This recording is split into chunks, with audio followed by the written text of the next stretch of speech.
بسم اللہ الرحمن الرحیم۔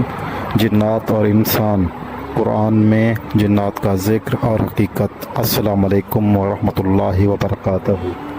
میرے پیارے ناظرین، آپ دیکھ رہے ہیں ہمارا یوٹیوب چینل، جہاں ہم آپ کے لیے لاتے ہیں قرآن و سنت پر مبنی وہ حقائق جو نہ صرف ایمان کو تازہ کر دیں بلکہ زندگی کے ہر پہلو میں رہنمائی بھی عطا کریں۔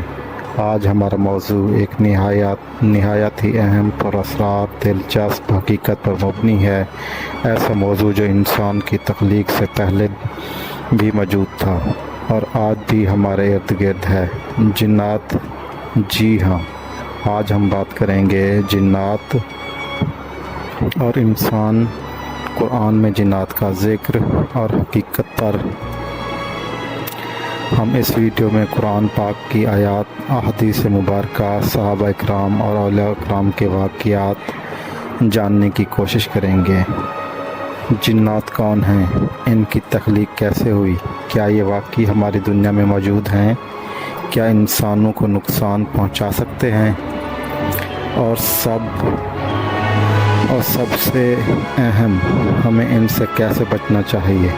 تو میرے عزیز بھائیوں اور بہنوں، اس ویڈیو کو آخر تک ضرور دیکھیں، کیونکہ آپ کو وہ حقائق معلوم ہوں گے جو آپ نے پہلے شاید سنے ہوں یا نہ سنے ہوں۔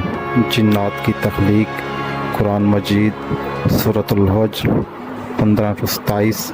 اور ہم نے جنوں کو اس لیے پہلے آگ کی لپیٹ سے پیدا کیا۔ جنات کی تخلیق کا مقصد، ان کی فطرت اور ان کی اقسام۔ نبی کریم صلی اللہ علیہ وآلہ وسلم کی حدیث، جن 3 چیزوں سے پیدا کیے گئے ہیں: انسان مٹی سے، فرشتے نور سے اور جن آگ سے۔ مسلم شریف۔ جنات کی دنیا۔ جنات بھی کھاتے پیتے، شادی کرتے، بچوں کو جنم دیتے ہیں۔ ان کی مختلف اقسام: مسلمان، کافر، شریر، صالح۔ سورۃ الحجر 72-1-72۔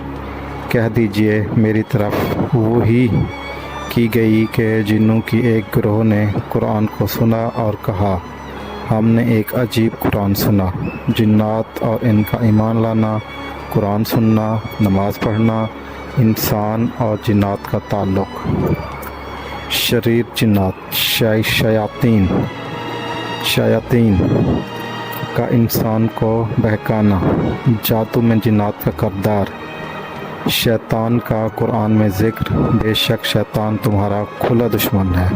وسوسے، خواب، خوف اور ان کا علاج۔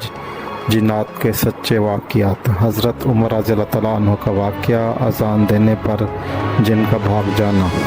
امام احمد بن حنبل کا جن سے مکالمہ۔ موجودہ دور میں جنات کے اثرات پر علماء کی گواہیاں۔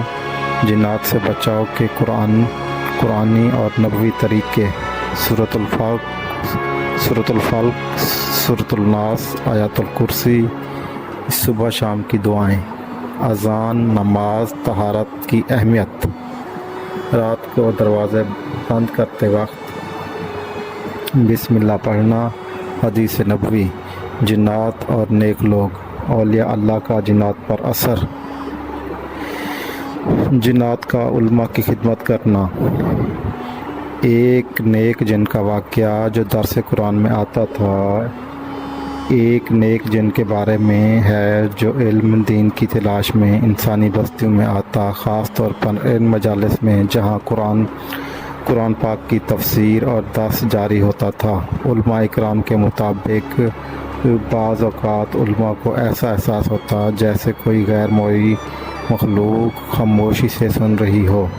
مشہور واقعہ یہ ہے کہ ایک مرتبہ ایک بزرگ عالم دین درس قرآن دے رہے تھے، تو ایک دن انہوں نے درس کے اختتام پر سب سے کہا کہ آج ہم ایک مہمان غیبی مخلوق نے علم حاصل کیا، جو باادب بیٹھا رہا اور آیات سن کر رو بھی رہا تھا۔ بعد ازاں خواب میں اس نیک جن نے آ کر ان کا شکریہ ادا کیا اور بتایا کہ وہ اور اس کی قوم کے چند افراد مسلسل قرآن کی تعلیم حاصل کرتے ہیں اور انسانوں کے لیے دعائیں بھی کرتے ہیں۔ یہ واقعہ ہمیں یہ سبق دیتا ہے کہ علم کی قدر صرف انسانوں میں نہیں بلکہ جنات میں بھی ہے، اور قرآن ایک ایسی نعمت ہے جو ہر مخلوق کے لیے ہدایت کا ذریعہ ہے۔ خلاصہ اور پیغام: جنات انسان سے افضل نہیں ہیں، انسان جنات سے افضل، کیونکہ اللہ نے انسان کو اشرف المخلوقات بنایا۔ تقویٰ، ذکر اور سنت پر عمل جنات سے بچاؤ کا ذریعہ ہے۔ اپنے ایمان کو مضبوط بنائیں، وسوسوں سے بچیں اور اللہ پر توکل رکھیں۔ اللہ تعالی ہم سب کی حفاظت فرمائے، آمین ثم آمین۔ اگر آپ کو یہ ویڈیو پسند آئی ہے تو ضرور لائک کریں، شیئر کریں، سبسکرائب کریں۔ جزاک اللہ۔ اللہ تعالی ہمیں حق اور سچ کی بات دوسروں تک پہنچانے کی ہمت عطا کرے۔ جزاک اللہ۔ اللہ حافظ۔